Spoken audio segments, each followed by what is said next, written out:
adopt your vote. Here. Mrs. Wittes? Here. Dr. Sella will be absent this evening. Mr. Dangler? Here. And I hereby certify that this meeting has been published in the newspapers in accordance with the Oklahoma Public Meetings Act and posted as required by law. Thank you. First item we have for the workshop, Police Week. Yes, ma'am. Sorry. You have to tell me how to do this.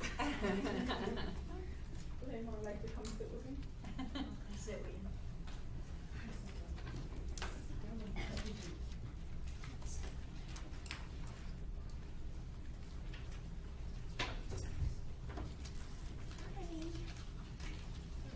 I hope I knew that my notes out so I could read it. Okay, you got the floor. All right, God bless you all. My name is Apostle Sandra Gonzalez, and I'm the founder and president of the Long Branch Citizen Police Academy alumni. The LBCP stand for Long Branch Citizen Police Academy. I am here with Mrs. Teresa Matazzi, Ms. Barbara White, and Apostle Gloria James from the Long Branch area and the members of the Long Branch Citizen Police Academy alumni. The alumni started back in 2015. The purpose was to help assist the Long Branch Police Department. In 2017, we started Police Week to foster an understanding between the different communities through collaboration. We, the alumni, believe that the city would benefit by uniting the city by establishing Police Week.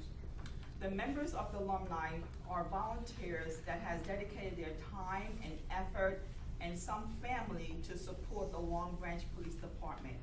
We have hosted law enforcement and community conversation 3 to 4 times a year, senior social, mental health forum, basketball and softball events, bike rodeo and safety, community healthy lifestyle, and community garden cleanup, dog walk to raise funds for the K-9 dog, motorcycle run to help assist with the police department, and a blue mass to appreciate and pray for our first responders. We have partners with our local organizations that also have a heart to support our Police Week. So Police Week this year starts from September 16th to the 22nd. And the first one is Monday, September 16th, is the Law Enforcement Community Conversation, which we held at Monmouth University. The second one is our senior social with the law enforcement on September 17th at the Senior Center. We have a community volleyball tournament on Wednesday at the North Bath Avenue. And I want to pause there for a second because in the past we worked together with the Long Branch Police Department and the city. And this year I'm finding it very difficult for us to have a volleyball game on the beach because now they want us to do event planning and to pay a fee and all that stuff. And we're a nonprofit. We have little bit to nothing, to be able to do this. So we just want to ask you later on if the city could help us out with that, so we could be able to have a volleyball tournament on the North Bath Avenue beach. And we also have wellness care and health lifestyle with Zumba, Habitat for Humanity of Monmouth County. They called us in again to help them, to assist them with a home that they're doing on Hillside Avenue. We also have a motorcycle run that's taking place as a fundraiser to be able to help to give back to our police department. That's going to be held at Harley-Davidson, Route 36, West Long Branch. We have a first responder art exhibition. This is our first thing that we are ever going to do. The kids are excited. We got artwork from the local schools, and we're having an art exhibition at the library on Saturday, September 21st, and this is where we're going to focus more on the first responders for that day, because we was told that in the last 2 years doing Police Week that they felt left out. So we want to incorporate everyone, and we want to make that day a special day. And our judging day will be September 11th for them to come in to judge our artwork. And I realize that September 11th is a memorial, and so we're going to plan to have something downstairs in the library, just a little time of praying for all those, so yeah. And then we're going to end our event with a blue mass on Sunday, the 22nd at St. James Church. And once again, we're inviting the community to come out and to help us to bridge the gap between the law enforcement and the community. And that was one thing that I just wanted to share with you on that. We just want everybody to come out, and we want to present the City of Long Branch and Council proposal for 2019 Police Week, and to validate our proposal for a proclamation. Also, Mayor John Pallone, thank you so much for helping us to do what we do. Thank you for location. Thank you for always being there. And to the City Council, we would like to continue our partnership to help us with Police Week. And going forward in 2020, we would like the city to help us to offset our budget. On the last page that you have, you see that if we were doing this by ourselves, this 4 beautiful young ladies, we couldn't afford $10,000 to be able to put Police Week together. And so with the help of the city and community leaders and donation that we receive, that is helping us to do what we need to do. And so once again, we want to thank you for all that you have done to help us this year. But moving forward, I would love to see us to do more for our police department. Thank you. Anyone have any questions, or do we ask for questions? Anyone have questions? Well, I just want to say thank you, because I know you started this a few years ago and many of you weren't here, but this is just a love from a small group of people, and it originated from the Alumni Association, and as you'll see, well, we were all here last year, so nice events. Yeah, it's wonderful. So could you just give us a little bit more detail on the budget? And, because what does it come to? It comes to like 8,600 total. So Yeah. what, When we next year. sat and looked at everything overall and the plan that we wanted, because for the last 2 years we've been doing Police Week, and if you go around the community and you ask them, do you know about Police Week? No one knows about Police Week. So this year we set out to advertise more, to get more signage up, and so people be more aware of Police Week. And so we budget about $2,100 to $2,500 for banners to be able to hang in, on the streets, like you go to different towns and they have in their festival. So that will come to about 21. And we thank God for the township gave us 1 banner. And then we wanted to also to make sure every citizen in Long Branch receive a flyer saying Police Week, this is what's going on, and that will eliminate them saying, oh, I never heard about Police Week, what is Police Week? Because it will be in every mailbox. And that was around 3,500, because we went to the post office, we found out all the details how to do it, and it says it's gonna cost us that much money. And with our stamps and paper and copying and everything, and then the DJ for $300 for the senior center, they're looking to us because everybody's nonprofit, everybody needs help, and so they're looking to us for $300 for that. so what you had said before, and I guess pertaining to this year, that different groups contributed, correct? Yeah, for this year. But for next year, you would be looking for the city to cover the 86? No, just to help. Okay. Just to help. Okay. Just to help. Not that entire amount, No. just some help. No, Okay. just some help. You guys helped us out Yeah, you with guys one were- banner. The Okay. banner was Yeah. great, yeah. Okay. Yeah, no. And we thank you for using social media to get our, Yeah. our flyers out. That's awesome. Yeah. Lindsay's doing a great job doing that. Kelly from the police Yes. department Yeah. is trying to help us to get the word out. But the big thing that I wanted was to try to get every citizen to get a flyer in the mailbox, so they can't say, oh, I never heard of Police Week. Yeah. This is our 3rd year, and we still don't know about Police Week. And then we have food and signage around the community, T-shirts, giveaway, plaques, and trophies. We give out trophies every year to the winner of the softball game or the basketball game. I even have pictures to show you that, and certificate that we give out. Yeah. And this is not even included our kickoff breakfast we just had about a week ago.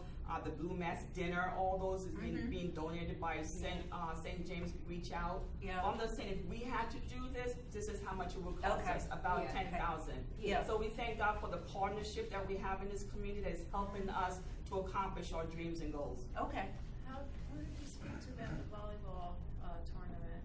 Well, I meet with, this is the process of what I go through. in January, I would sit down with the chief of police and basically get a date of when we want to have police week. So we did that. So in June, we meet with everyone that's going to participate in it.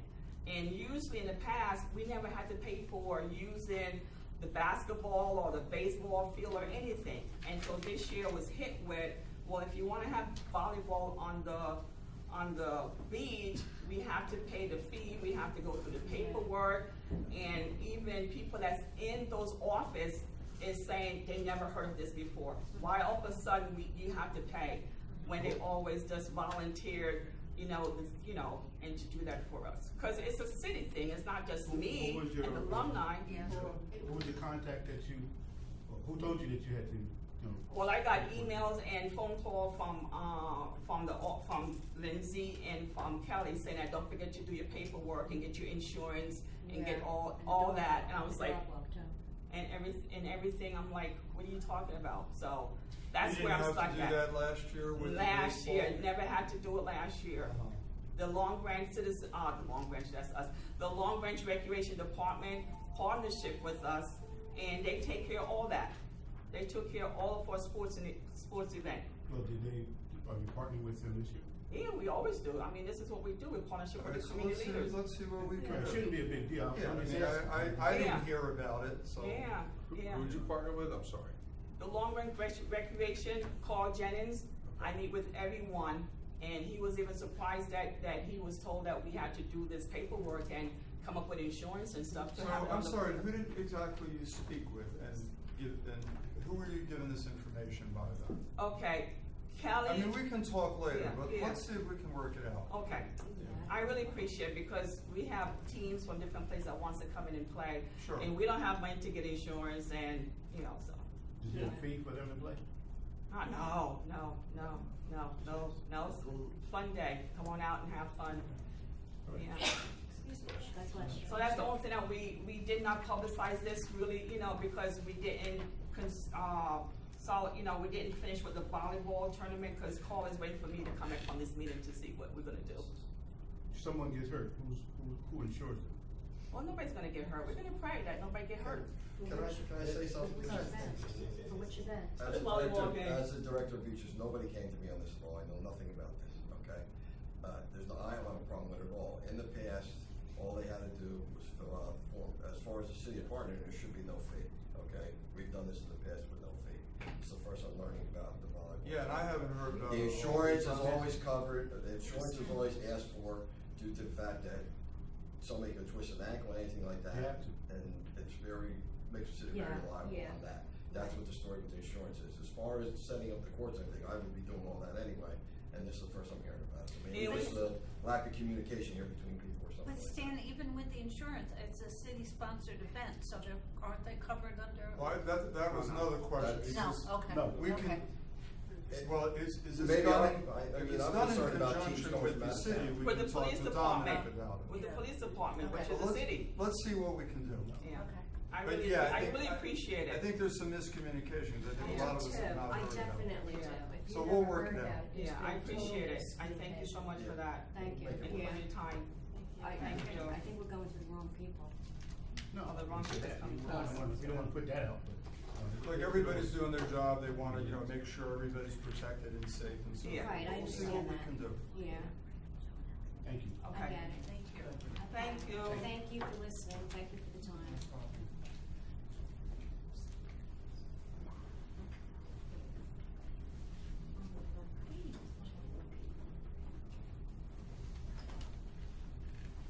Item number 2, plastic bags. Ms. Irizarry. How are you?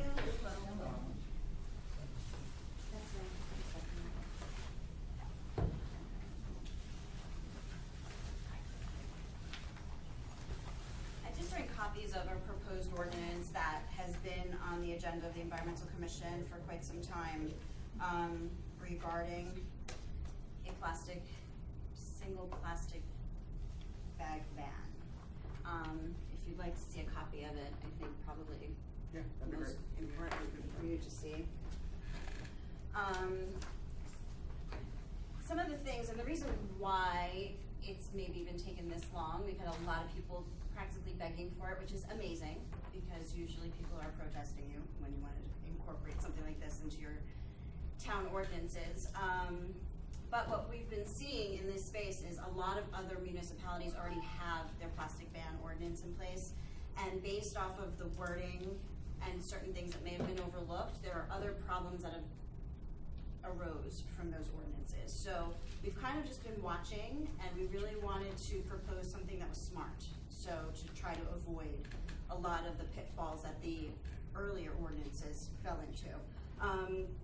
Two of those major pitfalls have been that the public is really driving themselves towards the thicker plastic bags. If you go into like a Stop and Shop, they're available for 10 cents. They're good for up to 125 uses. They take a lot longer to break down than what the thinner ones that we're trying to combat, do. So trying to steer away from that, and that really came into play in this proposal under our definitions as far as what exactly is a reusable bag and the plastic bag. We've had some support from ANJAC, which is the Association of New Jersey Environmental Commissions, to kind of help us draft this. And then the final thing, the Environmental Commission had a stand at Ocean Fest this year, and of course we have our Trex program in place, we have our bin, and we happen to be placed right next to an injury attorney who handed out tons of single-use plastic stuff. So it was like, our eyes were all twitching, like, if you want to recycle any of that, here's our Trex bin. So what I really also wanted to incorporate into this, because a lot of this is modeled from Monmouth Beach, which was groundbreaking ordinance for New Jersey. But they really focus a lot on just the restaurant uses and the local retail stores. But I've added a clause into this as well to cover events, Long Branch sponsored events, any type of major events, maybe like Ocean Fest, where hopefully we don't have tons of single-use plastic strewn about our boardwalk and beaches. So having those two major things in there may seem insignificant, but it has been problems throughout in other municipalities. So to date, that's kind of where we're at with this. And this would also include styrofoam, polystyrene foam containers, straws, and single-use plastic bags and utensils as well. Now we know that obviously it needs to be reviewed. We need to maybe change some verbiage. This is obviously just a proposal. But I think once it does get accepted and passed, we should set a deadline. Not like this is instantaneous, clean out all the plastic that you have, because I have heard rumblings from other business owners that that's their fear. So I think realistically, if we give them a year from the time that it comes into play, and then during that year, we're willing to do some kind of community meeting with the business owners in our community and let them know these are alternatives. Maybe have companies come in to show them other alternatives that they could use, and really just have a question and answer session about any of the concerns moving forward. But really making that year deadline and then have it go into effect. So having written the one in Atlantic Highlands, you have an ordinance in which you have a whole bunch of different definitions, and those definitions were in all of those other ordinances because there were exceptions, and you just took all the exceptions out. So I noticed that even the Monmouth Beach and the Red Bank ordinance and all of the ordinances that Kathy has pulled that we've taken a look at all have some various degree of exceptions in them for carrying ice, for instance. A plastic bag that carries ice. Kids can't carry ice in a paper bag. Right. Yours just kind of is, and I don't mean this in a pejorative, but it's like a blunt instrument. It's you just cannot. So, for instance, and we need to all understand what we're talking about. We're talking about banning the use of plastic forks, for instance. So any takeout place in the city that sells takeout food can't use plastic forks. Right. So that's going to be a problem. Right? They are now compostable, biodegradable. No, I understand that. Okay. I understand that, but we're talking about it's pretty serious. And not only that, there are no exceptions at all. So for instance, you have a definition of what a produce bag is and a product bag, except there's no exception. There are exceptions in, for instance, the Atlantic Highlands ordinance, that if you go to a food store and you're buying broccoli, you can put it in a plastic bag and keep it separated from something else so it doesn't get contaminated, cross-contaminated. And you have that definition in here, except you just took out the exceptions.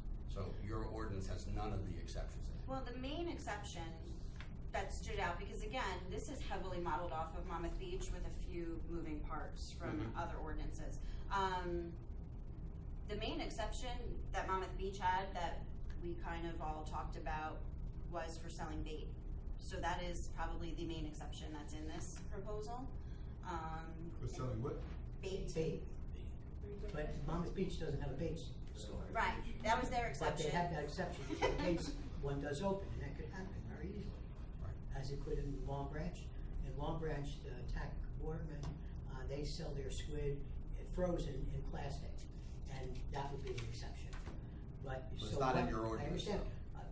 Again, I'm Well, just the asking a exception question. for bait is in 9.4, and if you look at the definition for the single-use plastic bag in the end, it says the term single-use plastic bag carry-out bag does not include reusable bags, produce bags, garment bags, or garbage bags.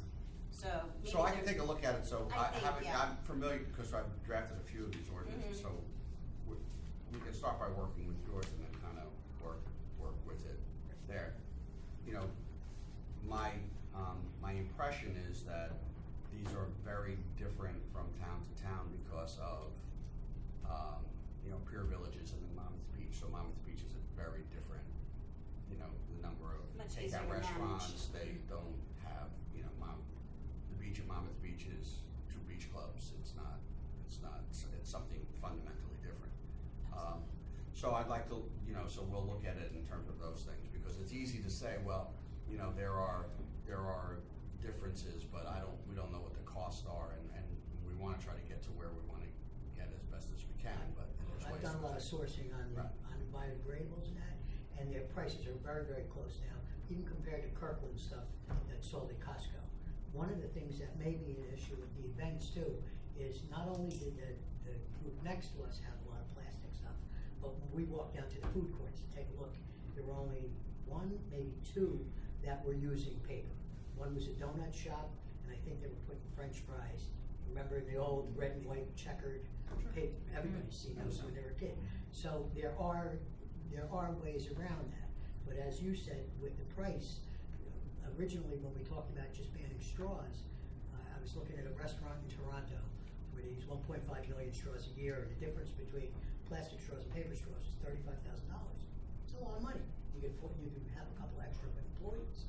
So as the prices come down, a lot of this will become a moot point because the prices will be very, very competitive. And the other thing about the implementation date, I noticed in the Redback one, they have something that's unusual. It's called a sunrise provision, but effectively what it says is that nobody will be fined until after September of 2020. I like the idea of having a warning the first time rather than a $500 fine the first time on something like this. Well, just for your information. I understand that, but so, and I don't think Nick's here, so I'm not sure if it's his guys. Warnings means that somebody's gonna have to go out and do that, contractual warnings. It's not, that makes it complicated. I think that the idea of giving people a long lead time to understand how it is that, that they're gonna have to comply with this, because you're talking about them changing suppliers and there's cost, and we don't really. All I'm doing, by the way, is just reporting to you what I kind of what experience in other places. And we expect that. Yeah. We expect the pushback. We're surprised And that's by all why, this. Michelle, I like your idea of a community meeting also, because we may in fact learn a lot from that meeting that, in terms of what we're just talking about here. Absolutely, they can air out their grievances, their concerns, and then it would give us time to do research and come back with answers and presentations and alternative companies. But I think it's important if we immediately work with the chamber for next year's 4th of July event, because that's like really a no-brainer. Yeah, well, we control, right? So that's a whole completely different But when they're thing. meeting with their vendors and all that, they have to be, understand that this is what we're trying to do. We don't want plastics in the sea, especially along the beachfront. Yeah, having balloons and things like that, it's just, not necessary. So under the intent section, and I'll pass along so you can see, I'm sorry, I brought copies last minute, but the second paragraph of that came from Paramis's ordinance, really focusing on the events. Because Ocean Fest, I mean, we already knew about Ocean Fest, but witnessing it like right there, it was like we were in complete contrast with our neighbors. It was kind of ironic. Where is it? Do you have any idea where the state is on this, on legislation? They keep saying it's coming along. What's happening? Who keeps saying that? I'm mean, always curious. And when people well, say you that. know, you see. Many people say. Yes, many people. I mean, just once you're involved in the environmental world, you get articles in all of your news feeds on social media. So that's the main. I didn't know source. whether or not, I mean, normally these kind of proposals emanate from the administration. I haven't heard that that's happened. I don't know that Senator Smith is usually the guy that champions these kind of things. I haven't heard that from him yet. Supposedly it's still in the works, but what's happening at a faster rate are the individual municipalities putting theirs into play. And our concern is that if the state comes in with something and it may be on the lighter side, of a ban, and we would like to be a little bit more progressive with that. Right, but the issue is that we also don't, what I've heard, I'll tell you what I've heard, and I always say this to everybody, I don't have any special knowledge about this other than the fact that my partner's the speaker, is that there's some sense that there has to be some kind of comprehensive approach to it, only because it's, because of the cost involved, that it's a competitive kind of thing. So that's what I'm hearing, and that's one of the advantages to, people have to be able, the business community has to be able to understand what it is they have to comply with. We did want to partner with the Chamber of Commerce and maybe attend some of their meetings, but it's been my experience that the business owners that attend Chamber of Commerce breakfasts are like professionals. They're not really the retail, it's not the food stores that we're trying to get. So that's why I think once this comes out that, hey, you've got a year and now we can really do invitations, to specifically to businesses and let them feel that there will be open conversation about it. Have you reached out to Jake Jones? About this? Not yet. Yeah, maybe it might be a good idea to reach out to him because he deals with a lot of, businesses. Who was that, Rose? Jake Jones. Okay. Let me ask you a question. Is this basically just for the businesses or the residents? So this puts the onus on the businesses to not provide these things, but it's gearing the consumer to go towards reusable. It's stuff like if you have a birthday party, some of the kids are using a plastic forks to eat the cake. It's stuff for the regular residents. You know what I mean? Well, this ordinance doesn't ban that. It just bans the If you're selling retail food establishment at a birthday selling it. party, I Right. don't think. You would still be able to buy like a package I know. in the store, but if you got like, takeout pasta, you may have a potato-based fork instead of plastic. So, Eatable fork.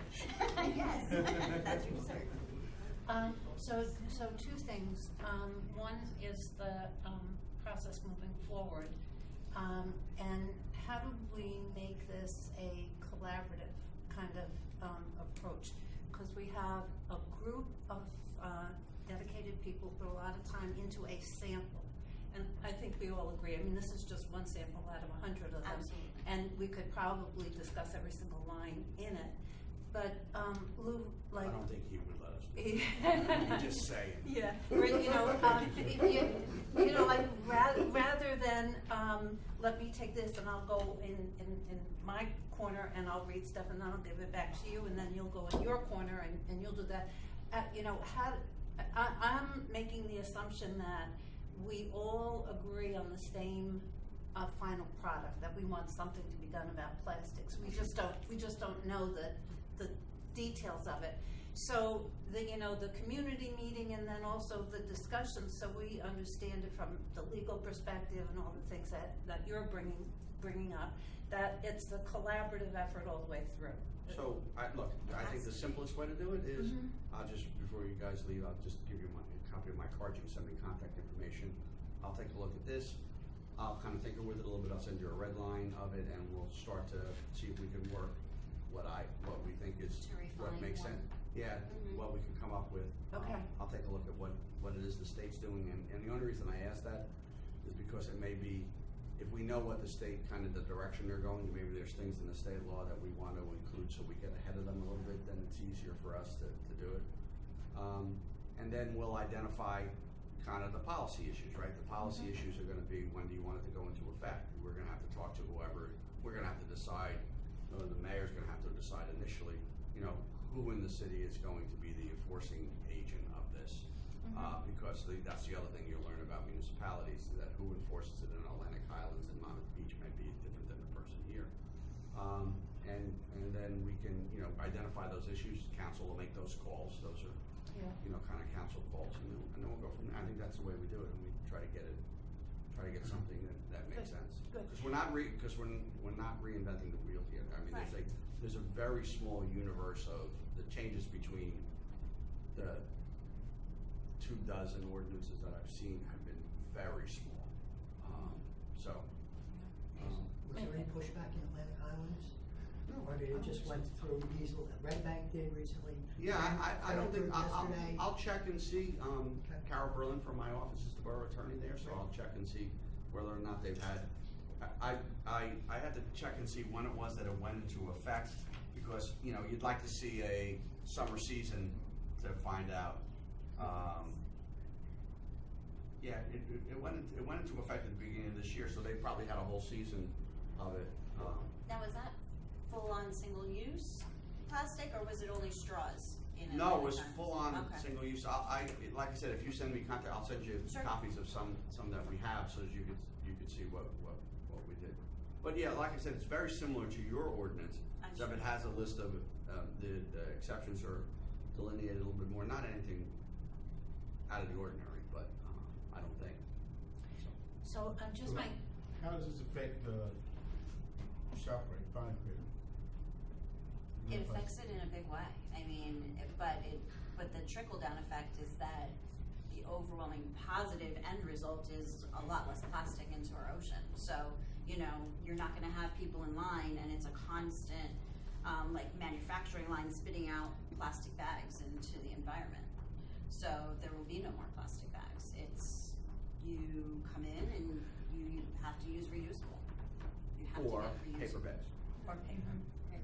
Yeah, the biggest impact is on food stores, right? Especially larger food stores, right? And then when you get to plastic forks and knives and those things, but you get to really takeout restaurants. So those are the two big changes. You know, changing from plastic straws to paper straws. I mean, a lot of people are just doing it. Getting rid of styrofoam containers. That's something That's that the next level. And the industry has really kind of moved into that. It's not uncommon now, even on takeout food, to get it in round. When you go into Wegmans, I was there today or yesterday, everything is cardboard. Even the forks and the spoons and all that they have there are either like wood or something. Pretty good, right? So, if you go, there's nothing, they're very conscious about the environment. And when we're teaching our kids to be conscious, then we should be contradicting what we're teaching our students. So being on the other side, Fine Fair can't compete with Wegmans. So, I'm just, you know, there is always a little guy you have to think of. That's all. I'm not against, you know, plastic, but I do want to just consider, you know, the little. Just something to address your question about the supermarket. So Fine Fair, there have been studies that show if you impose a fee on like the bags, so if you do keep the bags available for, let's say, a certain amount of time while we have a transition period, 5-cent fee on bags, that people change their habits pretty quickly, and they go from like a 50% or 80% taking plastic bags to, you know, 50% bringing their own, and then a good majority just not even taking a bag. So you can have some sort of like transition where the consumer adjusts while the stores are adjusting, and then it's pretty seamless, and the data show that the ordinances that have these fees associated with them are have higher success rates. I know that's the approach. I know Austin, Texas has had that for a number of years, that you have to pay Yeah, for a there's plastic a bag. lot of, I think there was just an article out a couple weeks ago, there was like 400 municipalities that were studied, and the ones that have these fees are, the litter, the public works departments don't pick up plastic bags off the streets as often. Like, it just kind of has a broader effect, because the consumer changes their behavior, and it's easy for the consumer to change their behavior when they're presented with a fee, you know? Wasn't that in one of the state proposals too, that fee? And then who imposes the fee and who gets it, or that's all negotiated? I'm pretty certain that it doesn't really do what it intended to do, and that is that the supermarkets now pay for the bags. If it was 5 cents fee, the bag, a couple of cents would go to the state for plastic remediation, and then the other penny or 3 pennies would go to the supermarket. So they're getting paid now, whereas in the past, they paid for them themselves. So there was no incentive to cut down on the amount of plastic bags that they're getting out, because they're actually getting some money back from it. Whereas at this moment now, they don't get any money back. I think part of the theory was to cover whatever the cost was. It's cost. And But you're right, it did change behavior. It just changed behavior by its very nature. And ShopRite used to give 5 cents if you brought your own bags, and they stopped doing that. Stop and Shop did it for a while too, and then they stopped doing it. So, Those are the other approaches. the one other suggestion I would make is, it was brought up the idea of kids. We remember the group of the kids that came to the council workshop. If somehow we could include one student, you know, as to just a learning kind of thing, and they can report back, and, you know, we're listening, we're responding, all that kind of stuff, I think it would be great. One of the members of our environmental commission is a Board of Education employee. So we, as the commission, work very closely, and you know, they obviously have a lot of the same goals that we do. So, But I'm not talking about adults, I'm talking about students. we Fifth grade. right. Yeah, we that would be incorporate great. a lot with some of their activities too. So Good. Thank you so much for all that you do. Yeah, absolutely. I do have something that was brought to my attention. It's slightly different, but it's about business. Last time I was here, the balloon release ban that we passed. Somebody from the Association of New Jersey Environmental Commissions was visiting Long Branch a few weeks ago, and she emailed me. So she saw a family releasing a sky lantern up into the air. So this typically has a candle, and that's what is like the fuel of getting it up there. So the winds, I guess, were blowing westerly, so it was going more towards the dunes. And she approached the family and said, "What are you doing? You could set our dunes on fire." And she was like, "You shouldn't be doing that." And they're like, No, we can't release balloons, but this is not part of the ordinance. So I don't know if we need to amend and maybe add that, because now it's like a fire hazard, because we've cut back on the balloons. People have found another way to release something else into the air. But it was brought to my attention. Are they paper? What are they? I think they're Usually they're paper, paper bags. and then they have a candle They have a candle. in them. So depending on where the wind blows and where they land, and we may need to add sky lanterns into that ordinance. I thought I'd bring that to your attention. How do they get up into the air? It heats up the air inside the bag.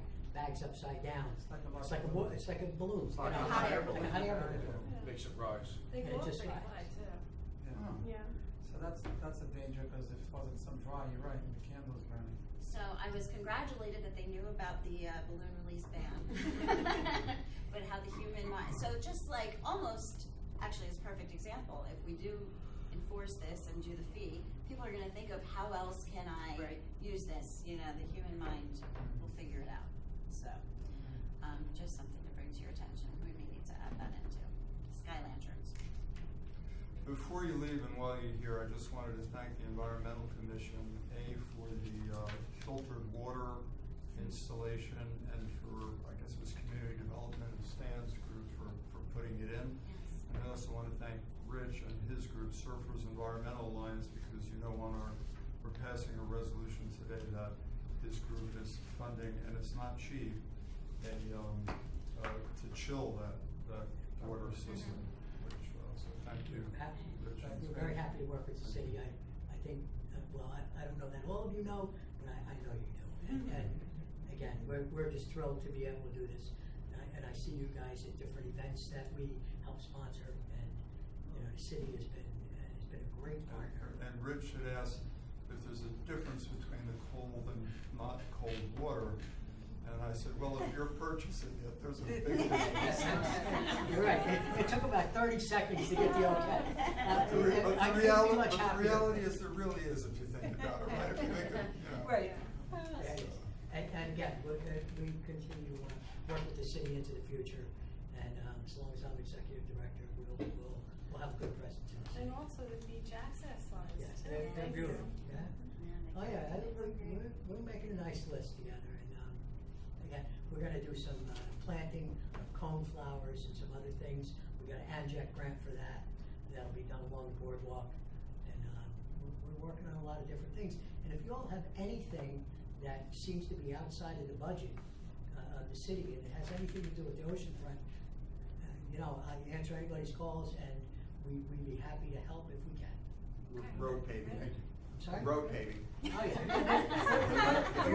If you can help with that, it would really be great. No problem. I've got the check in my pocket.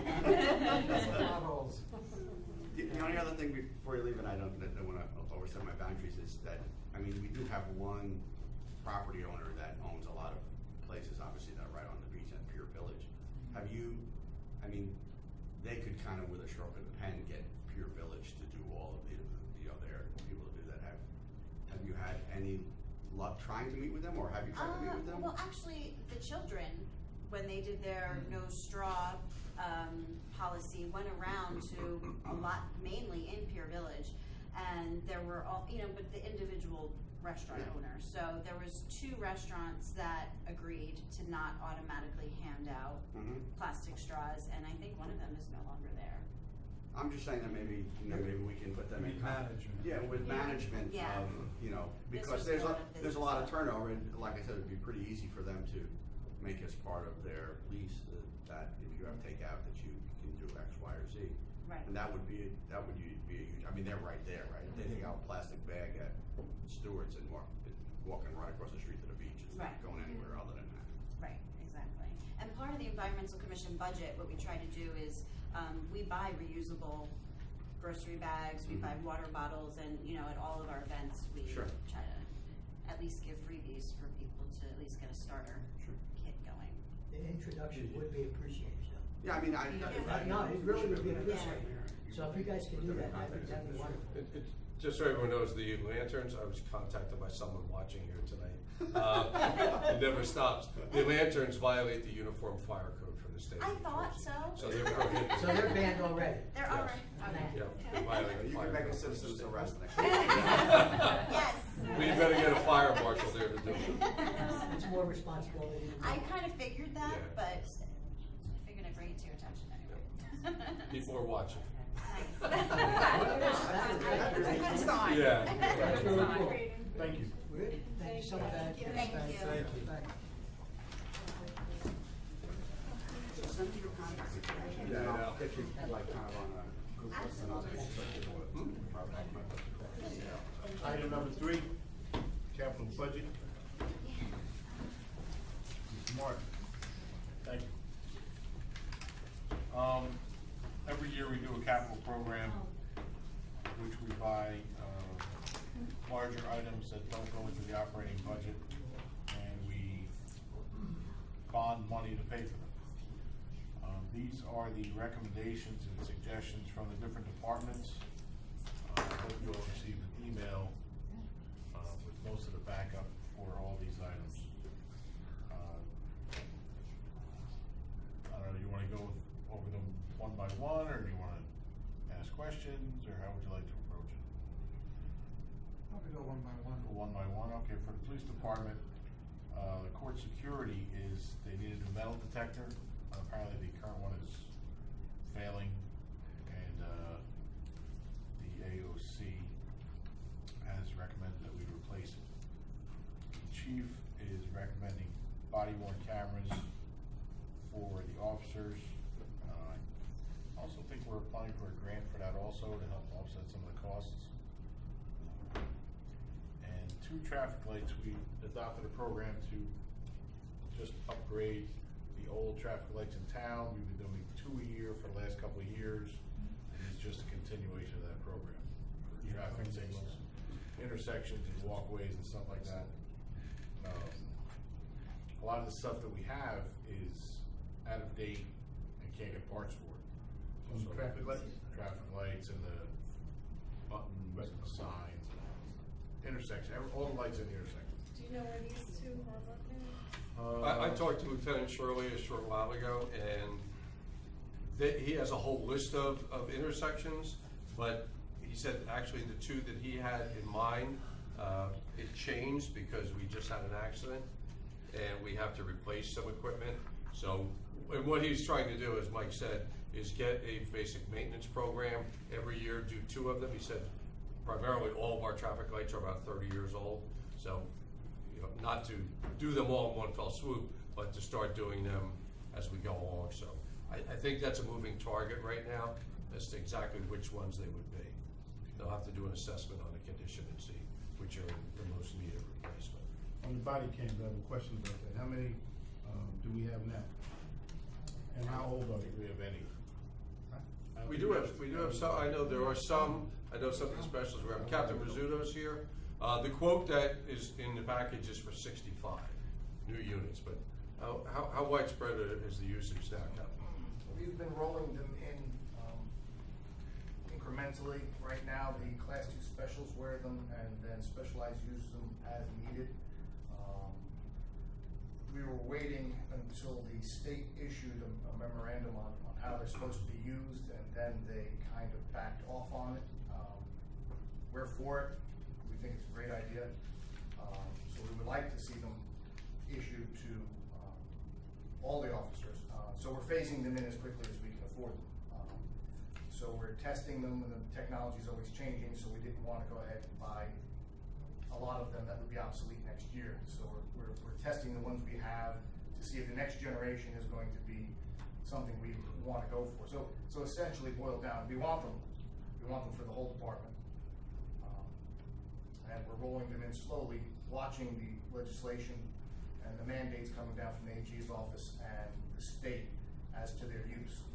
We have our policy, which mirrors the Monmouth County uniform policy and the state's policy, with a few minor exceptions. But I think I can speak for the chief that we would like to see them rolled in. Very helpful. So, Okay, hold on, what's, hold on. How many do we have now? That I couldn't answer. I don't know how many we have in the banks right now. That would be a support services question. I can find out though. I can find out by the general meeting tonight how many we have. And why the special 2s instead of the officers, the regular officers?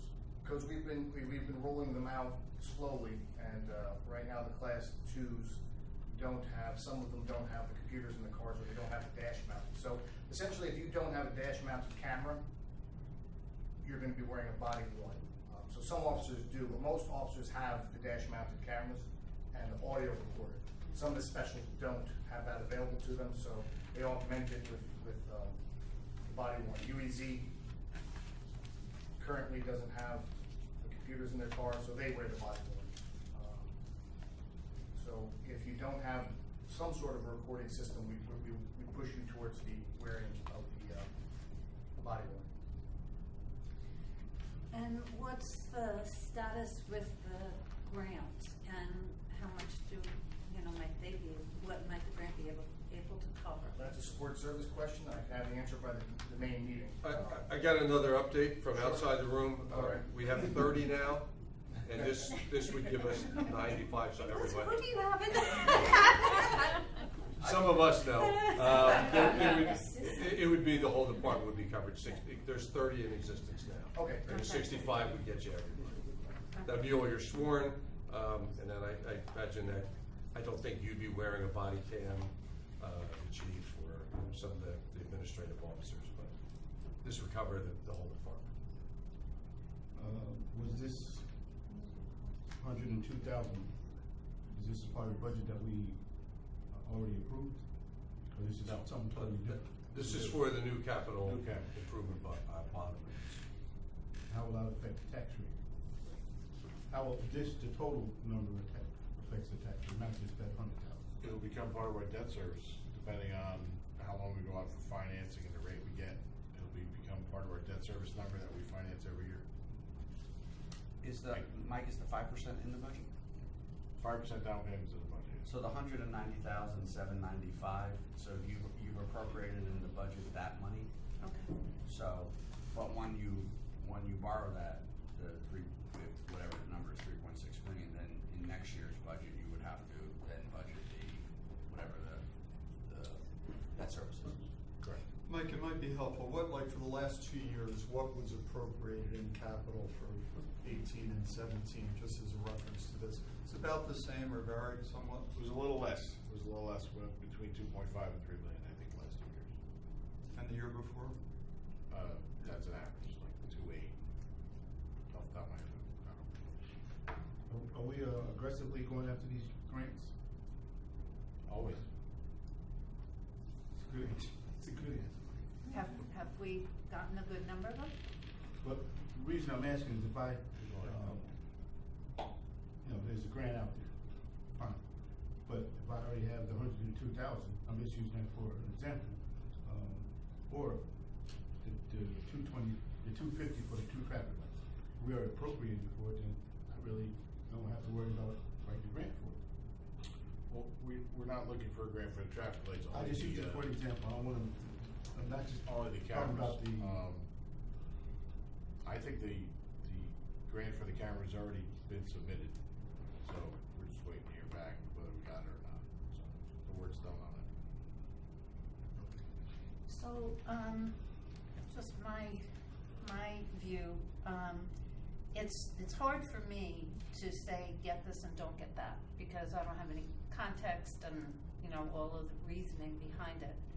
But if we were to say something like, there will be no increase in the bottom line, and for then whoever decides what gets purchased this year, however we do that so that we don't increase the bottom line, to me, it makes more sense to have us say buy one 36 foot mower but don't buy the other one.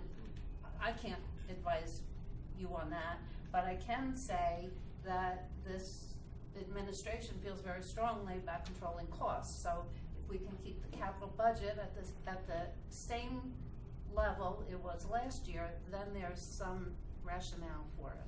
Anita, if I could say, and I don't disagree with you, but I think, and correct me if I'm wrong, Mike, you're here basically to just get sort of the pulse of the council on these items, right? This is not fixed at this Opening point. discussion, yes. Yeah. And again, I think that's a good idea, but on the other hand, for example, if all of a sudden you needed a new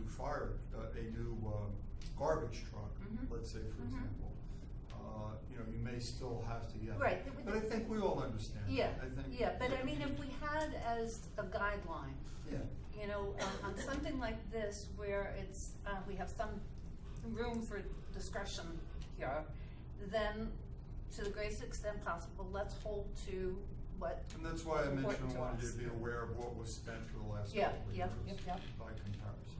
Mike, from this year to the last couple of years, what's bringing it up about 600,000 or 700,000? Anything different? Takanasi dredging is new. We didn't have a fire truck last Yeah. year. We didn't have a fire truck. It's about $850 right there. We usually do park stuff. We usually do drainage stuff. We always do roads, and there's always little equipment. And comparatively, this is not big as far as the $400,000 or $500,000 for equipment and traffic lights and things like that. It's kind of average. Yeah. DPW is probably light, right? I don't see any big ticket items. They're in and out. They have years, non-years. Yeah. So Mike, you said that the discussion just started, so what typically happens now? Let's just say, as an example, if we were to say, our guideline is bottom line needs to stay the same as last year, then you go back and kind of do those negotiations and come back here and say. George and I would, "Okay." make some decisions as to, what a prioritized list, Okay. I suppose. Okay. If you're only concerned about the bottom line, if you're not concerned about what projects are in, you gotta do roads. Well, you're more, Gotta do you and drainage. George are more informed to be able to make those decisions. I think for us to say, there was a very clear guideline that was important to us as an administration. So working within that guideline, the two of you working with the department heads and everything, you're more informed to make They those are more decisions. informed, but I am concerned, with some of these items, so, we need to talk about a couple of these items. What about But the you did say that this is not, if the consensus or whatever is to move forward, you're still gonna come back before we actually go out to bid, so is that correct? Oh, yeah, you have to introduce a bond ordinance, 2 readings, there's a lot of time, and then they don't have, this will be months away before they start buying stuff. Mike, is this also because of the difference in the useful life here, or some of these, it's probably more than one bond ordinance, right? I mean, No, it's commingled in one You're ordinance. coming them all? Yes. All in one, It's- so, but, It's average, right? Yes, it average. when you do bonding, so when you bond for a dump truck, the useful life of that dump truck is probably 7 years. That means that the bonds that buy that dump truck have to get paid off in 7 years. When you do road improvements, it might be 40 years. So it's not when you're figuring out what the debt service is going to be, you can do it all in one blended ordinance, right, Mike? And then they don't average out the useful life. How do they do it? They average it. They average out the useful life, so you'll be able to figure out. So it a little bit depends on what the cost is, a little bit depends on what the mix is also. So you're saying like if we bought some pickups, If you did all equipment, you would be paid back much quicker than if you did equipment and then you did road improvements and other things which kind of stretch out the repayment. right, and you said it's commingled, so does that mean that the pickup trucks are gonna be commingled with the road programs, which could take 40 years as opposed to 3 years, 5 years? So what happens with the old bonds that we have? Are they renegotiated and lower No. interest rates? No. Nothing, you can't do anything about that? We can refund, there are par calls that are refundable, and after a certain amount of time of financing, you can refund the bond, but it's state regulated, and you have to say there has to be a 3% savings to the town, and the rate's not moving around too much. We've kind of refunded everything we have previously, since rates have been down for a significant amount of time. Municipal money's cheap these days, so that's why. So what does that mean, that we don't do that and? Well, the answer is that there was, Mike, I don't know how many years ago before the rates on these bonds dropped pretty precipitously. There was a time when they were dropping where you would be able to go in and, you had borrowed money at 6 or 7%, and now it was at 3.5%. Right. And there are a couple of different ways to do that. One is that you might have bonds that are callable, and you can call them and pay them off. That's unusual. But typically what you were doing is going out and borrowing money, creating a bond fund to pay those off, and then, but in order for you to get approval to do that, you had to have a significant enough savings. The problem is that interest rates have been generally flat for a long time. So whatever,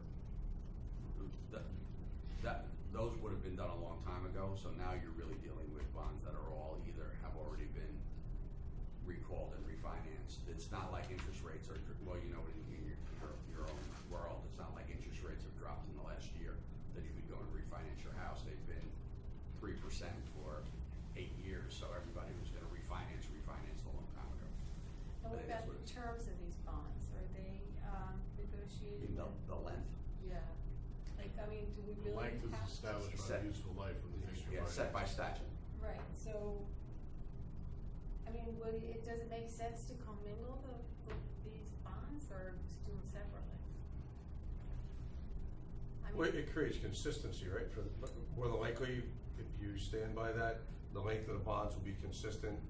They should age out at about the same time. Right, it helps in planning, and not, if you had $1 million worth of vehicles, you'd be forced to pay those off possibly in 3 years if you did those just by themselves, as opposed to bringing in the lifespan of the roads, which may be 35 years. Now you're able to take that debt and spread it out over a longer period. And we do keep our vehicles more than 3 years, but when it comes to financing, cars are only 3-year life. I believe 4x4s are 5. Anything bondable is gonna be 5 years. 5 years? Okay. If Maybe you don't 5 see, years more. the reason you don't see police cars on here is because of that problem that you have, that the state won't let you bond them, But you can do trucks. but you can do trucks. You can do, that's why a lot of the police departments do the SUVs, because they're considered trucks.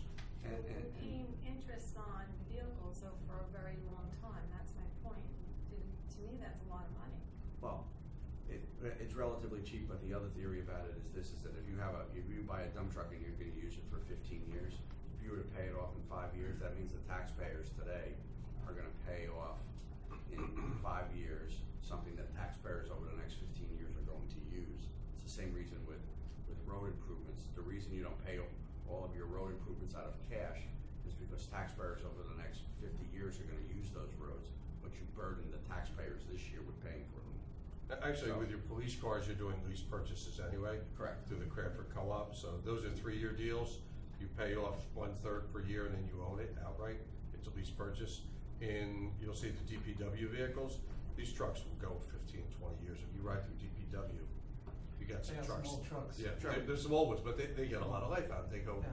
some of them might only be used 2 or 3 hours a day. So if they're gonna last a long time and be financed for a much longer period of time as compared to a regular sedan. It all works out, in short.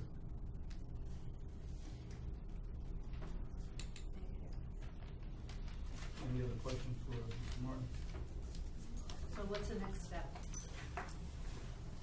Were you gonna go through the rest of this? I could.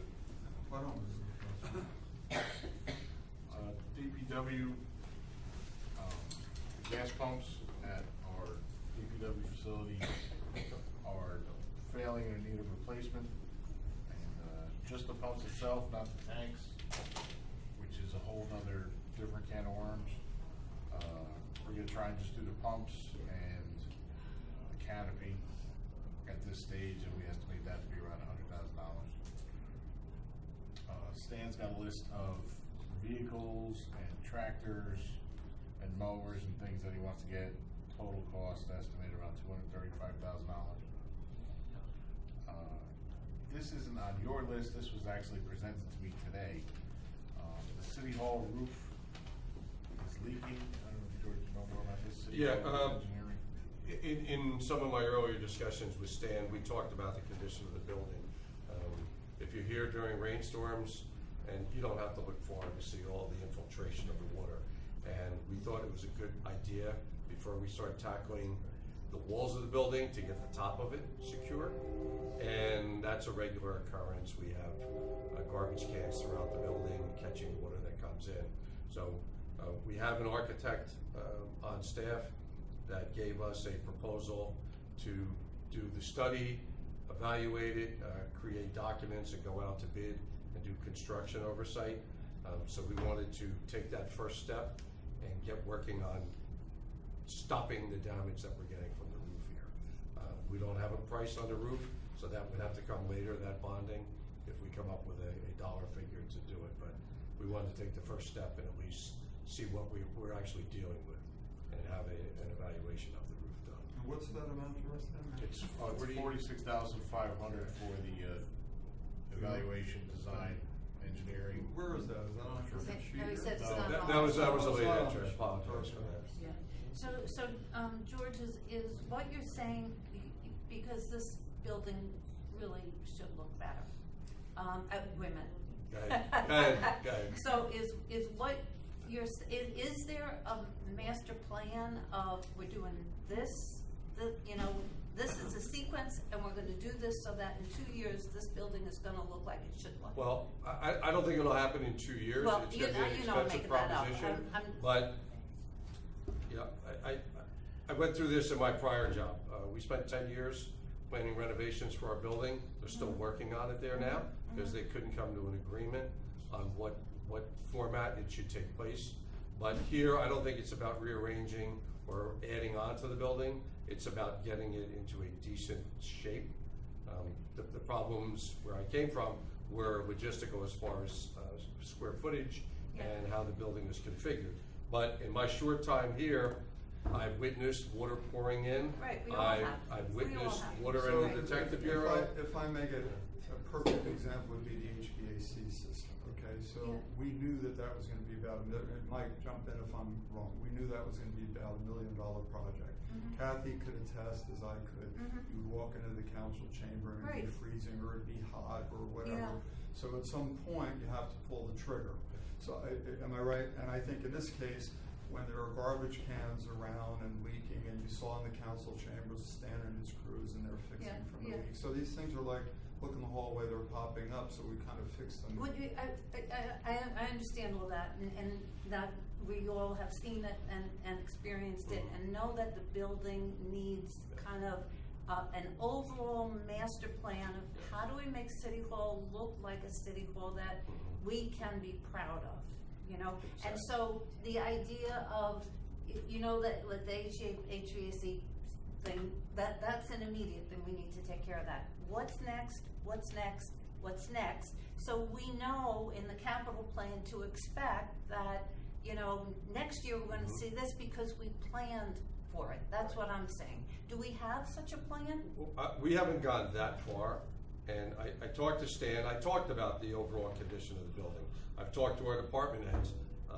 It's bad here. I know. It affects morale. Totally. I think Police it's, department's Yeah. horrible down there. Yeah, I it's mean, not- you walk through there, it's like a dungeon. When we evaluate all this, every year we put a couple millions, $1 million to it. Maybe we should go a couple of years and build a new one, because this building is in very bad shape, and it was built now. We all know, it was built on top of water, and we're gonna have problems forever. Yes. How much money you invest into this building? So it's something to consider. But- and that's a big discussion Yes. for the entire governing body with, Right. with the consultation of a professional and architectural firm to come in and do, and that, I don't see us biting that off. I wanna take care of the immediate recognizable problem is, we've got water coming in from Yeah, the top. but George, I think what I'm saying, and I think what we're saying is, we understand there's a certain amount of, look, get the bucket because the water's coming in. But how do we move away from that too, so that we do have those big, tough discussions, expensive discussions that we plan out, so the capital budget isn't a surprise. Right. You know, that we need to schedule those things in and. What I would suggest is, I think we need to do this one, this is I an understand, immediate right, issue. Right. For the big picture and for the grand scheme of things, if council approves of it, we bring in an architectural firm, we have one appointed, they do very, very big projects, they have lots of, I dealt with them previously, they have tremendous government building experience, and it's a different animal. They're dealing with different types of vendors, you're dealing with different bidding laws, and so on. We bring them in, and we tell them what it is we want to accomplish, and then let them come up with the scheme. And I've been through both ways, where they've absolutely pushed, get out of the building you're in. Build a separate building to house just one of your departments, and then repurpose the existing building. But they also need to take a really in-depth look at this building. I remember this, I read the articles, this place was 5 years old, and it was front page news in the Asbury Park Press, that it was a sponge. That it was built in improperly, that the wrong type of brick Right. was used, Yeah. all of those things. Yeah. That was back in the 70s. That's what I was trying to tell you, Yeah. if we're putting $1 million every year, Right. and we always have an old building, Yeah. you're always gonna have problems. Yes. You always have problems with mold.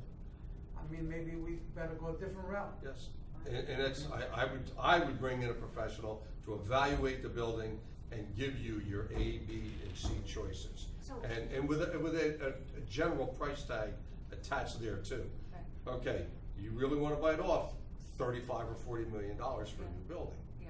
I think that's conservative, given the square footage we could use. So how do we have that conversation, John? Is it, Well, we can have it, and again, I'm not disagreeing with you, I just have to also put out there that, again, we are always balancing, right? Right. So you started off the conversation by saying, you know what, I wanna keep to where we were this year and the year before.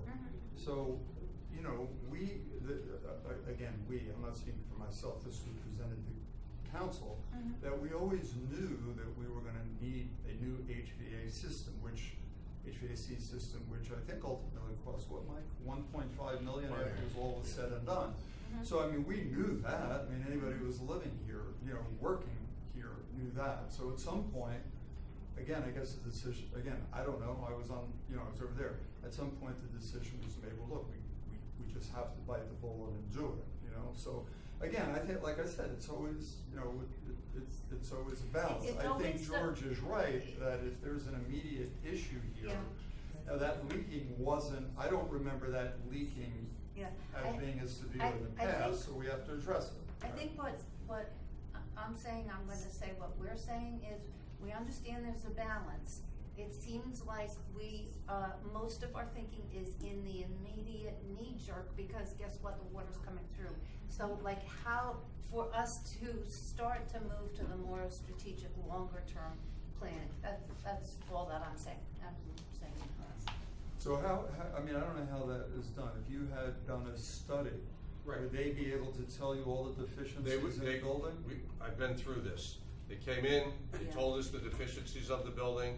A lot of it had to do with space allocation, but there were also structural issues. Then you get into the security issues. This building has the same problem that I experienced before. The clerk's window is open. You can lock the door all you want. Someone can vault the counter and be in there. Do you want to make it a secure facility as well? If you go into Neptune Township's municipal building, everything is plexiglass. You're in one main lobby and you're surrounded by service windows. So all those things come into play, and you prioritize. But you would have a roundtable discussion with your professional. Tell them what it is we feel is deficient. And again, you look at around the windows here. I've been in the offices. The tax assessor's got duct tape around all his window frames. There's water damage beneath all the windows here. Obviously, that's a big issue, the infiltration of the water. And I don't know if it's as simple as just the windows. I think it's coming in other places because of the design. But you sit with the professionals, they evaluate the building, and they're going to give you, here's what you can do to remediate this building, and here's an approximate price tag. If you want to move to another building, then they're going to give you that price tag. And then we're going to look at, do we take the offices that are in the annex in the back and incorporate them into a new structure? And those are big, big decisions that you don't make overnight, and they'll have to really look at all the options. I went through it. We wanted to remodel in my former employer, and the architect said, you're wasting your money, you're wasting your time, build another police department in another location. Build a new public works. So you have to go through all those options. Right, but Anita, then, if I understand, are you suggesting perhaps a study be done so that, again, it's not a knee-jerk reaction and we know in advance what the system? If that's the way we get out of the immediate knee-jerk kind of thing, then do you have any idea what the cost of a study like something like that would be? that we look into it, you know, that. Dave, would you have any ballpark? Or Laura, do you have you Well, gone through probably this? depends on how detailed you get. Right. You know, it's one thing for them to come in and tell you what they feel is a deficiency, because that's the other thing. What we think is a deficiency and what they think, is going to be different. Right. And that's going to be the key. But I mean, there must And be then you some have to sort look of at, overall structural. you're going to be looking at what the price would be if you're going to do it, say in the next 3 to 4 years. Then they're going to tell you that. Well, how quickly do you plan on doing that? Because that has something to do with it. Yeah, but I don't think it's a question of what the project would cost. The question is what would it cost to get it? To get the study. study. Study would be probably $20,000 to $25,000. So maybe it's worth going out and Give or talking to take. you have an architect already, so maybe Yeah. you get a proposal from your architect as to what that study will cost, and then maybe that's the first step. Laura, is this something that you do? Well, if you have an architect already on board, we can team with them, but primarily because this is internal to the structure, I would recommend you go with an architect. They're gonna provide those recommendations. We'll mainly look at feasibility, we do needs assessments, we do all those type of things. But if you're looking at physically what upgrades need to be done within this building, I think your best bet is to go with the architect that you have on board.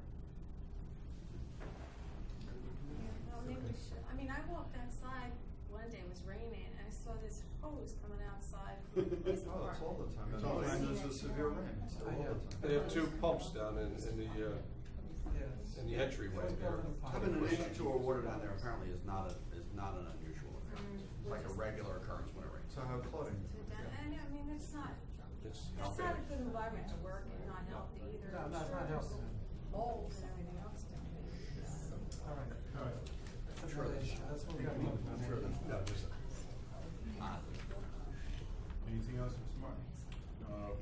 We can move on, we've got a list. The fire department is requesting,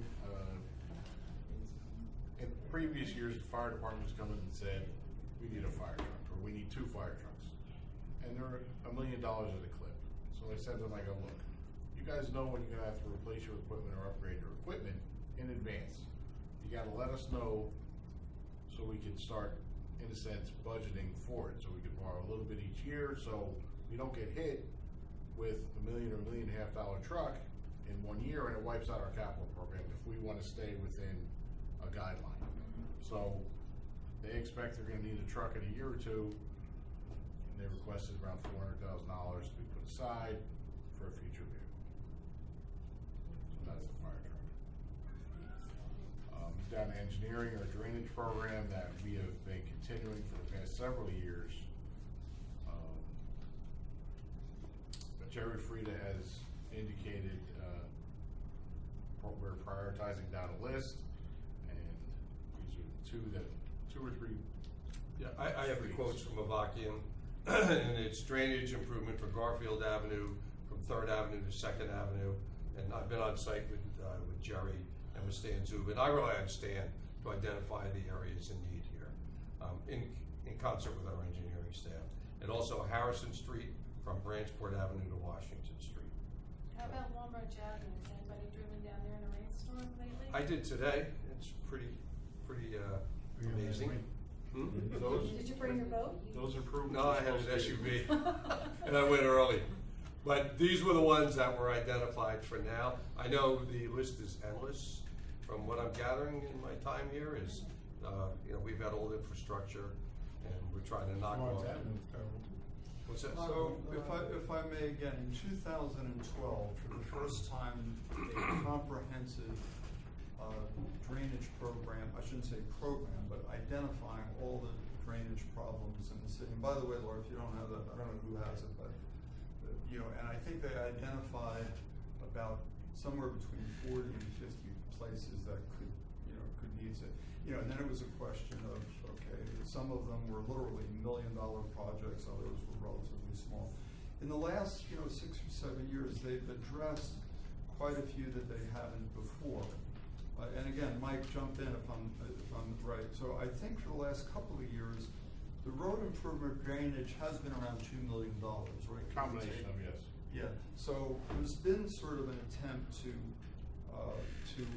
tackle, I should say, that drainage problem as well as doing a road improvement. So I think we're kind of being consistent, with that here.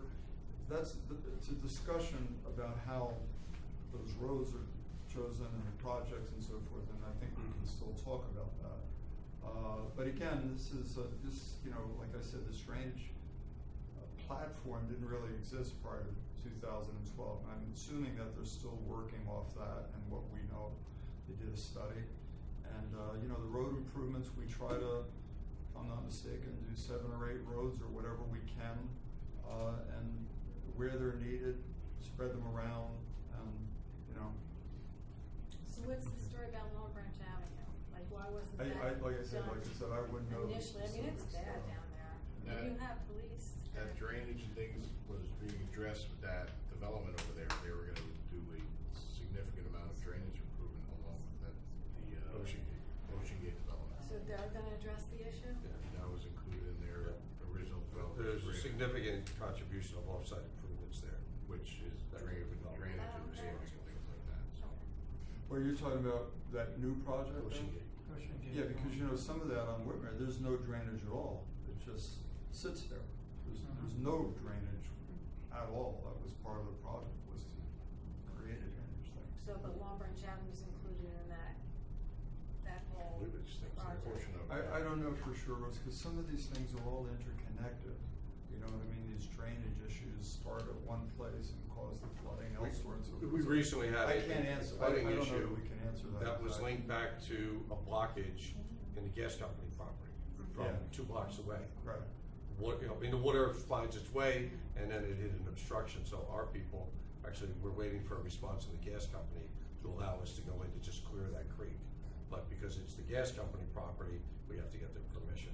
But and we had another problem down at Seaview, at Ocean Ave, and it turns out we've got a blockage, and I can only describe it as a box that's built into the beach that has weed poles in it that are stopped up, that Stan's dealing with. So these things they all have a life of their own. They're all specific to the area, and there's different types of fixes that have been put in place that we're dealing with here. What happens on Bath Avenue impacts Morel, Willow, all the way down to Chelsea, Morris, you know what I mean? So there's, Lincoln Avenue, the same thing, for the trestle. Yeah, that's bad there too, yeah. Thank you. So, road program? Road program. Yep. We have a number of streets. Laura went out.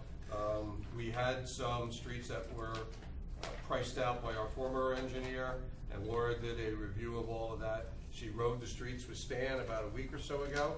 She's been all over the city, and we have a number of streets identified in that quote. In brief, Morris Avenue,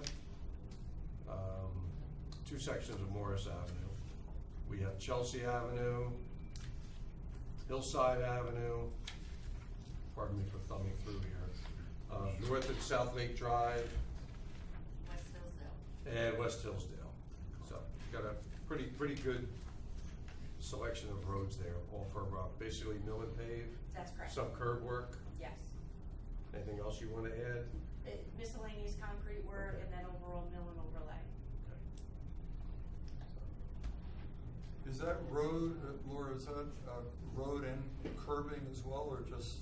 Only curb and sidewalk replacement where needed. Where needed. I have to tell you, a lot of them didn't need a lot of concrete work in my opinion, but I did budget probably at least 25% on each of them. Some of them did require more, but like North-South Lake Drive, it didn't look like it needed that much work. So some of them didn't require as much. I kind of percentaged it. But that's around the lake, right? Taconic Yes. Lake? Yeah. Yes. Is that like really in need of repairs right now, as opposed to some of the other streets that are on Long Branch? I mean, I've gone down there several times and I don't think it's so horrible.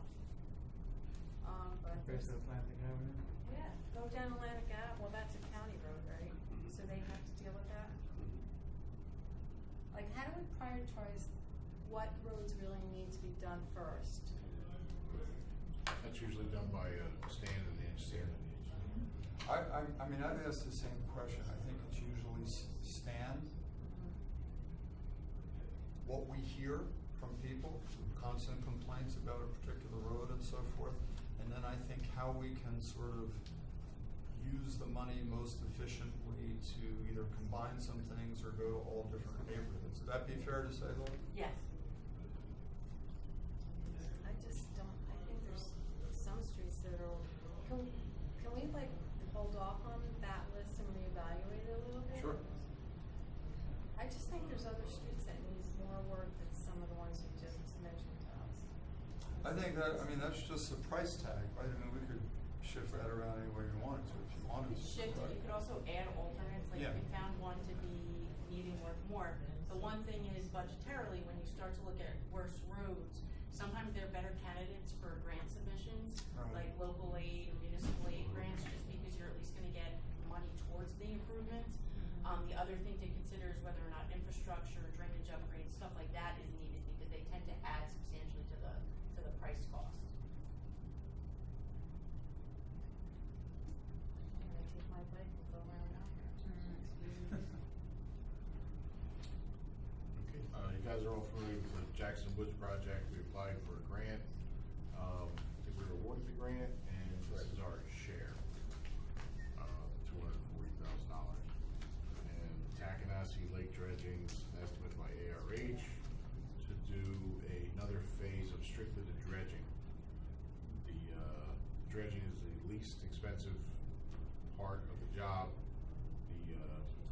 spoils.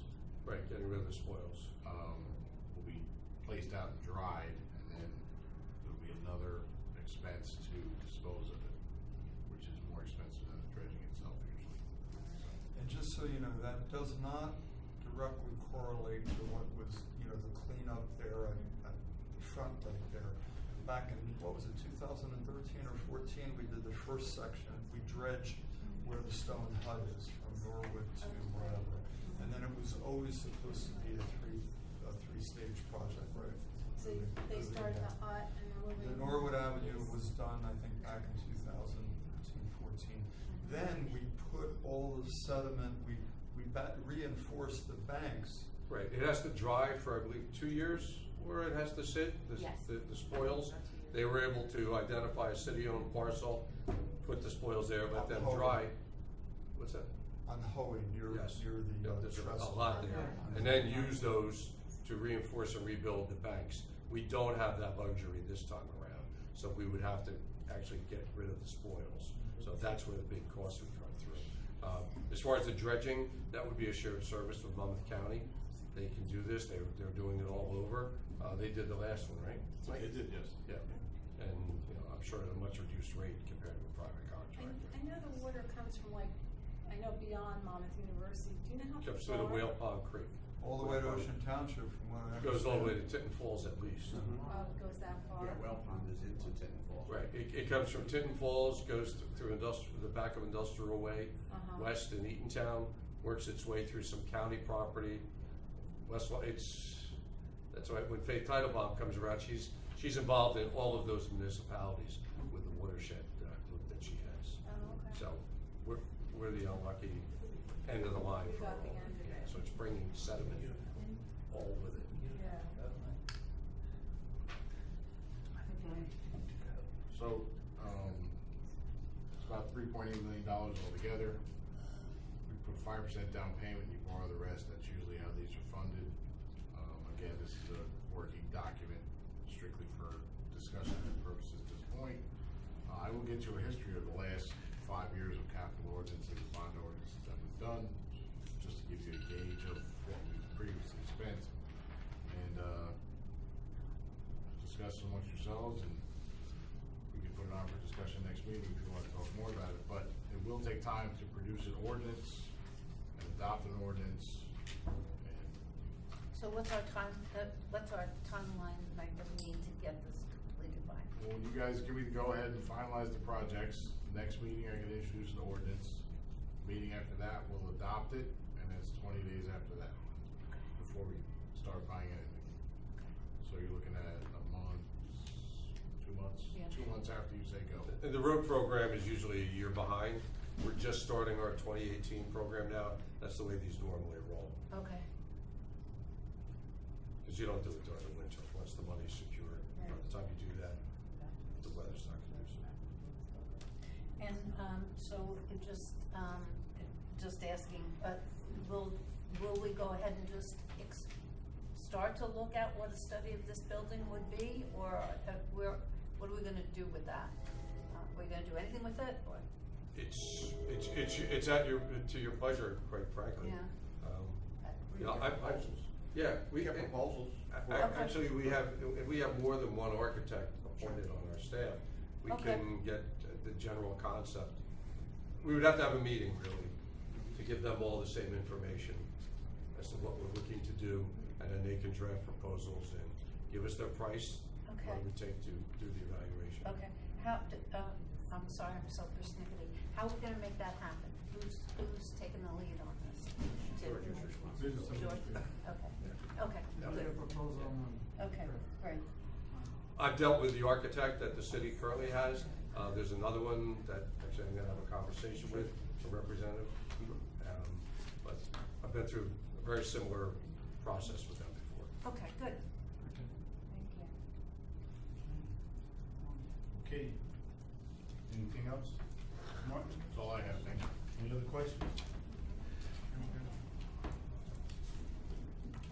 Item number 4, board updates. No, go ahead. Planning board, we don't have much right now, we have board updates that we're No, talking I about? thought we were talking about the vacancies, no? No, that's. No, now we're talking about Now the. we're talking. I thought so, but I remember that from last week. Until MJ comes back. Yeah, I remember that from last week. I stepped up. The planning board really doesn't have, we have one minor subdivision application for this. One for that, that's about it. Thank you. Bruce? I have none. I actually have a question about the cable commission. Does anybody know, I guess John and George, the status of the RFP? Our purchasing Or- officer is here. I haven't heard anything from Kevin. I gave him some, after we met, I gave him some additional, samples to look at, some things that we probably need to add, and I haven't heard back from him. Okay. And I had to leave right before the end of that meeting, but it's my understanding that decision was made to have the city issue an RFP, Yeah, where it but was before media I- services. Yep, Yeah. that's title that I recommended, so Yeah. it will cover anything under that category. Okay, so we're kind of waiting to hear from Kevin. Yes, Kevin has all the technical, and I wanna make sure that everybody that was involved, it covers what their concerns are. Yeah, okay, good. And And that's expect. Dave, you'll let me take a look at it too, because I've done some of these too, so to the extent that we can be helpful. Great. Thank you. So do you need to contact Kevin? No, I'm not supposed to be appointed. Oh, you're not supposed to be? Well, somebody can contact Kevin to get it I going. think Dave's been in contact with him, right? I Dave, know, you but been he in was contact? supposed to get back to me, hasn't, so maybe we should reach out to him. I have no issue reaching out to Kevin. Yeah. When I know that we had a meeting and we wanna know what the status is. Thank you. And then, I'll report back accordingly to Mr. Jackson. Okay, good. Thank you. Great. My question is, for George or, Lou, actually, in regards to, code enforcement, did we go out for RFP? Remember, we had just gotten some documents from one of the companies that we met with. We have not gone out yet. Dave did the first draft of the procurement documents. My office has reviewed them, given that to George, so we haven't yet, but we're in the process of drafting. So will that be done by next week? Well, will we Dave have has it ready all- to be issued? He has all Carol's copies. Yeah, right. So he's gonna modify. We have to issue it first. It won't be on the agenda. We won't put it out on the street and get it back by next week. No, not I'm get sure. it back, but it will be out. Oh, I'm sure it will be, yes. That's all. Okay, thank you. Since nothing else, item 5, review of the, regular meeting agenda. Anyone have any issues? Okay, I need a motion to close. So moved. Second. Opposed? Now I need a motion to adopt a resolution to go into executive session for the following items: contract negotiations, city-owned properties. So moved. Second. All those in favor? Now I'll take a roll call. Mr. Viera? Yes. Dr. Vogt? Yes. Mrs. Winnis? Yes. Mr. Dangler? Yes. Hey, actually,